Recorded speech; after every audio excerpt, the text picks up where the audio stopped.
আমরা এখন একটা বড় মাঠে দাঁড়িয়ে আছি। চারদিকে হলুদ সরিষার ফুল। খুব সুন্দর, তাই না? হ্যাঁ, খুব সুন্দর, সব হলুদ। আজ আমরা একটা ছোট্ট ইংরেজি শব্দ শিখব। শব্দটা হলো এ আর অ্যান। এটা কি? এ আর অ্যান আমরা ব্যবহার করি যখন একটা মাত্র জিনিস বলি, যেমন মাঠে একটা ফুল, একটা গাছ। একটা মাত্র? হ্যাঁ, ধরো এ ফ্লাওয়ার মানে একটি ফুল।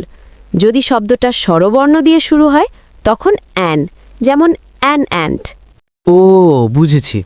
এ আর অ্যানের মতো আরও কিছু ইংরেজি শব্দ আছে, যেমন ওয়ান, সিঙ্গল, অ্যানি, ইচ, পার। এগুলোও একটা মাত্র জিনিস বোঝাতে সাহায্য করে। ঠিক আছে। এখন উল্টো শব্দগুলো শোনো। Many, some, all, several, the. এগুলো একটার বেশি বা নির্দিষ্ট অনেক কিছু বোঝায়। একটার মতো না।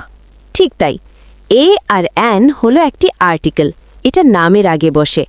A flower. A flower. আজকের শব্দ আবার বলি, এ আর অ্যান। এর মানে একটা মাত্র জিনিস বোঝানো, যেমন এই মাঠের একটি ফুল।